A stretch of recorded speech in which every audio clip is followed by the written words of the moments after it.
মানে বিগত বহুত দিনৰ পৰা লংকাবাসী ৰাইজ নিৰাপত্তাহীনতাত ভুগি আছে।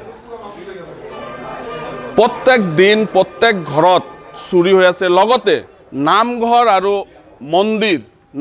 আৰু মন্দিৰকো এৰা নাই। সেইখিনি কথা আমি আপোনালোকৰ জৰিয়তে প্ৰশাসনৰ ওপৰত যোন আছে তেখেতক আমি অনুৰোধ জনাওঁ, তেখেত যাতে সোনকালে এই তদন্ত প্ৰক্ৰিয়া আৰম্ভ কৰে আৰু চোৰ ধৰাত যাতে সহায় কৰে। কাৰণ বহুত দিনৰ পৰা চুৰি হৈ আছে।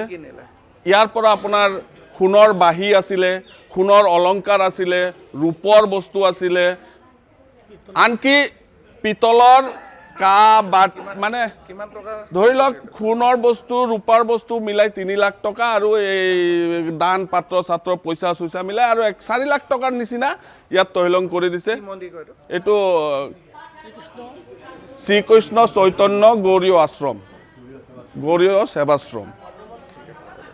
ৰাতিপুৱা আমি দেখিলোঁ, আমি জন্মাষ্টমীটো গ'ল, ৰাতিপুৱা দেখিলোঁ যে আমাৰ বুনে আমি ঈশ্বৰৰ নামেৰে ফুল উঠাইছোঁ, মানে পূজাৰ কাৰণে ফুল উঠাইছোঁ। তেতিয়া আমাৰ বুনে চিৎকাৰ কৰি গ'লে, চিঞৰি মাৰিলে, বোলে কি হ'ল বোলে আমাৰ তাকো লৈ গ'লে কান্দি কুটি কৰি ক'লে। হেৰিতে দুৱাৰ খুলি দেখিলে যে হেৰি নাই, এই তালা ভাঙি তালাটোও নাই, তালা নাই, এইটো চোৰে সোমাই বিগ্ৰহ আদি সব লৈ গ'ল। বিগ্ৰহ নিলে, ৰাধাকৃষ্ণ নিলে দুজন 4জন, আৰু গোপাল নিলে, তাৰপিছত শালগ্ৰাম নিলে, তাৰপিছত আপোনাৰ গিৰিধাৰী, ডাঙৰ গিৰিধাৰী এজনে দিছিল, সেইটো ভক্তবৃন্দত দিৱাইবিলাকক দিছোঁ। আৰু চূড়া বাখি এইবিলাক সোণৰো আছে, ৰূপৰো আছে, আৰু গলৰ কিবাকিবি অলংকাৰ আছে আৰু বহুত, মোটামুটি 3 লাখ হ'ব।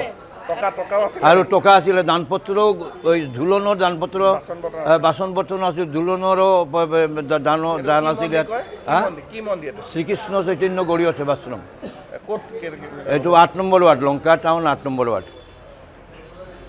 যিকোনো খবৰৰ বাবে যোগাযোগ কৰক 7099017330, লগতে 7099017110 নম্বৰত।